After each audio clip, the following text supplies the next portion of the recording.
उत्तर प्रदेश के झांसी में शहर काजी के भतीजे मुफ्ती खालिद नदवी को उग्र भीड़ राष्ट्रीय जांच एजेंसी यानी कि एनआईए की हिरासत से छुड़ा कर ले गई। एनआईए ने यूपी एटीएस के साथ विदेशी फंडिंग मामले में बुधवार रात 2:30 बजे सुपर कॉलोनी में मुफ्ती के घर पर छापा मारा था। टीम ने 8 घंटे तक घर की तलाशी ली और पूछताछ भी की। गुरुवार सुबह जब मुफ्ती को हिरासत में लेकर टीम घर से निकली तो बाहर समर्थकों ने विरोध शुरू कर दिया। टीम ने समझाने की कोशिश की, लेकिन मुफ्ती के समर्थक बहस करते हुए उग्र हो गए। देखते ही देखते वहां पे 200 से अधिक लोगों की भीड़ जमा हो गई, जिसमें ज़्यादातर महिलाएं थीं। भीड़ मुफ्ती को छुड़ाकर ले जाने लगी। तभी एनआईए ने लोगों को खदेड़ने की कोशिश की। इसी बीच झड़प और धक्का मुक्की भी हो गई। लोग मुफ्ती को खींचकर अपने साथ ले गए। ये घटना कोतवाली थाना क्षेत्र के अलीगोल खिड़की के पास सलीम बाग की है। इस दौरान हंगामा कर रहे लोगों और परिवार के लोगों को समझाया गया, फिर सभी माने। पुलिस को ये सब कार्यक्रम करने में लगभग 3 घंटे का वक्त लग गया। आपको बता दें कि जिस सुपर कॉलोनी में मुफ्ती का घर है वो इलाका मुस्लिम बाहुल है। स्थानीय लोगों ने बताया कि एनआईए टीम जब मुफ्ती को लेकर जाने लगी तभी मस्जिद से अनाउंसमेंट करके भीड़ को बुलाया गया, जिसके बाद अचानक बड़ी संख्या में महिलाएं पहुंच गईं। एनआईए की हिरासत से छुड़ाकर भीड़ मुफ्ती खालिद को उनके घर से 50 मीटर दूर बनी फातिमा मस्जिद में ले गई। मुफ्ती को अंदर कर दिया। 200 की संख्या में महिलाएं और पुरुष मस्जिद के बाहर खड़े हो गए। भीड़ को देखकर एनआईए और यूपी एटीएस की टीम भी वहां से हट गई। वहीं सूत्रों ने बताया कि मुफ्ती के घर विदेशी फंडिंग मामले में छापा मारा गया था।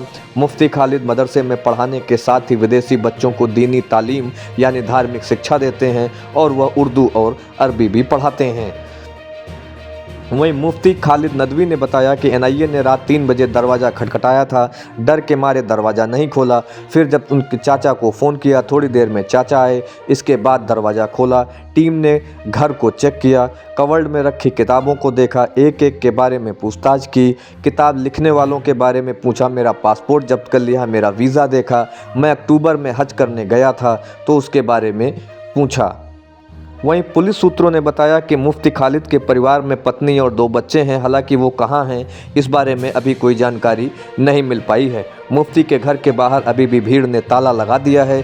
कुछ पुलिस जवान बाहर मौजूद हैं, हालांकि वो सिर्फ भीड़ पर नज़र बनाए हुए हैं। Bureau report RNN news.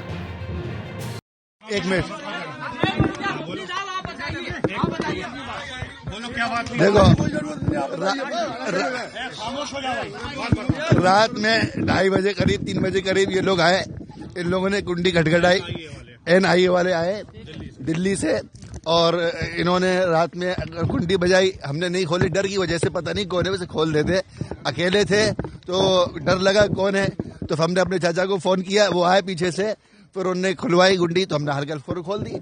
और हमें इसलिए इस वजह से नहीं खोली, डर लग रहा था पता नहीं अकेले रात में 3 बजे कौन आगे कुंडी बजा रहा है, इस वजह से हमने कुंडी नहीं खोली। 10-15 मिनट के बाद 20 मिनट के बाद कुंडी खुल गई और हमारे चाचा आ गए। फिर उसके बाद सारे घर की चेकिंग हुई और सारे पूरे जितने कमरे हैं, रूम है, किचन है, सारे की क्या कहते हैं चेकिंग की गई और पूरे कवर्ड देखे, मचान देखा और किचन में देखा। किचन के पीछे जो बनी थी गिरली वो देखी गई। सारी पूरे घर में एक एक कोना छाना गया और बिल्कुल गिरफ्त के साथ, कहीं भी कुछ नहीं मिला।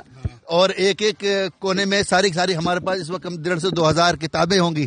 किताबें जिन पे शक था किताबें उठा ली उन्होंने और किताबें देखते रहे। किताबें देखते रहे। बहुत सारी किताबें देखी। ये किसकी लिखी हुई है, कहाँ से आई है, किसने बनाई है, कौन है लिखने वाला, आपका इनसे कौन क्या कॉन्टेक्ट है। तो फिर उसके बाद एक झोले में सारी किताबें भर ली, सारे कागजात भर लिए। पासपोर्ट, वीज़े, हमारा वीज़ा था, सऊदी अरब गए थे जो हज के लिए, उम्रे के लिए अक्टूबर में, उसके बारे में जांच की। फिर उसके बाद ऊपर वाले पोर्शन में गए। ऊपर वाले पोर्शन में फिर पूरी जांच की और पूरी बात पूछी गई। फिर उसके बाद व्हाट्सएप पर देखे गए। तो असल में हमारा ऑनलाइन काम है तो उसमें बहुत सारे नंबर होते हैं, बहुत सारे नंबरात हैं, कम से कम अच्छे खासे नंबर है, बहुत सारे ग्रुप है। अब ग्रुप वो कह रहे कहाँ से आए हैं और ये नंबर इतने सारे कैसे आए। तो हमने उनको जवाब ये दिया कि हमारे ऑनलाइन क्लास चलती है तो उसके ऐड जाते हैं, ऐड चलते हैं, पोस्टर चलते हैं।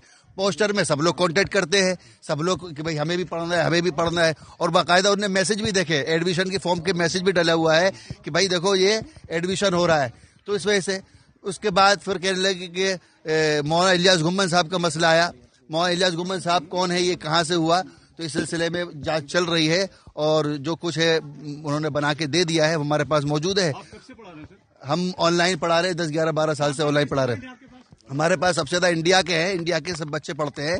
बाहर के जो बच्चे वो इंडिया ही के बच्चे हैं, बाहर के कोई नहीं। बाहर के बच्चे जैसे कि आपके क्या कहते हैं इंग्लैंड के हैं और आपके इस्लामिक की कुरान कायदा, छोटे छोटे बच्चे वो भी इंडिया ही के हैं, कोई अरब कंट्री का कोई नहीं है।